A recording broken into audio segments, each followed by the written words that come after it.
Our first of four, and we do this 4 times a day, Old Testament, New Testament, Psalms, and Proverbs. Our first of 4 daily devotionals today comes from our reading in the book of Genesis. I call it Prayer in Times of Trouble. All of us must walk into situations. All of us must enter into challenges, and we know there's a lot of danger there. Such is the case of Jacob on this day of prayer. It was time for him to go home, and he knew when he left, his brother wanted to kill him. The story picks up in Genesis 32, beginning with verse 9.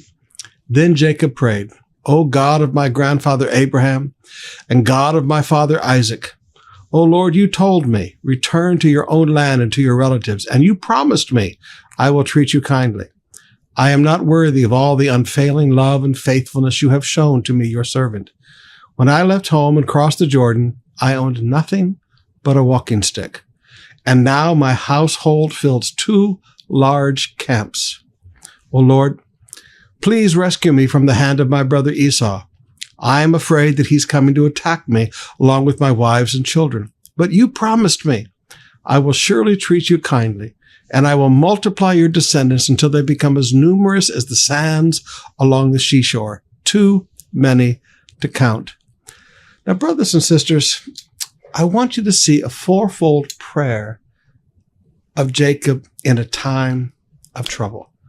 First of all, he opens his prayer by saying, God, I'm doing this in obedience. I'm not doing this in rebellion.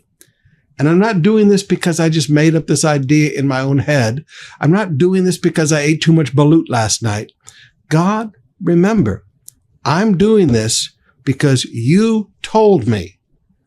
These were your orders, Lord. You told me to return to your own land and to your relatives. So, Lord, I'm facing this trouble because you told me to be in this situation.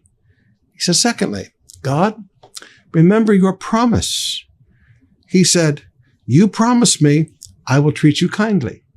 He said, okay, God, I'm here in obedience, and I'm here reminding you of your promise that you would treat me kindly in this situation.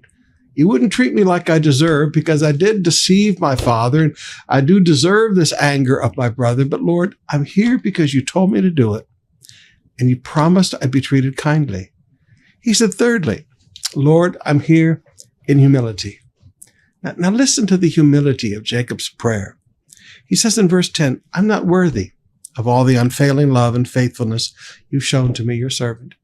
He said, when I left home and crossed the Jordan River, I own nothing except a walking stick. And now my household fills 2 large camps. That's the way it's always supposed to be. The end should always be greater than the beginning. Do you remember the parable of the talents? God said, well done, because you doubled what you started with. Now, he did more than double.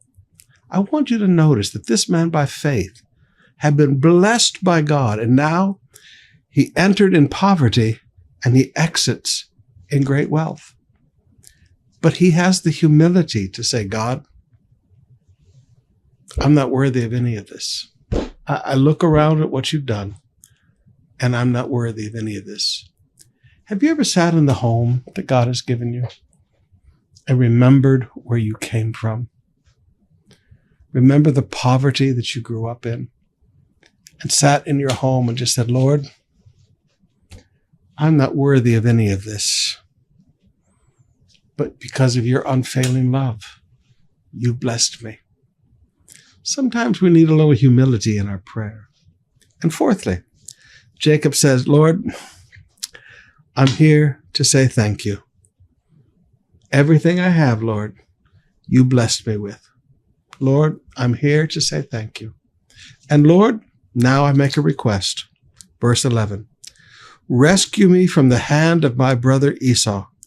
I'm afraid he's coming to attack me along with my wives and children. But Lord, you promised I'll treat you kindly.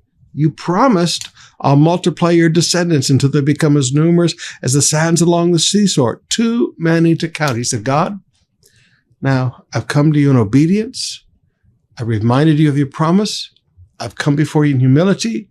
I've come before you in thanksgiving. And I've laid my request for rescue before you. And again, Lord, I remind you of your promise. Isn't that beautiful? Twice he reminds God of his promise in this prayer. Are some of you in the middle of facing a dangerous situation right now? There is a pattern of prayer that you can follow.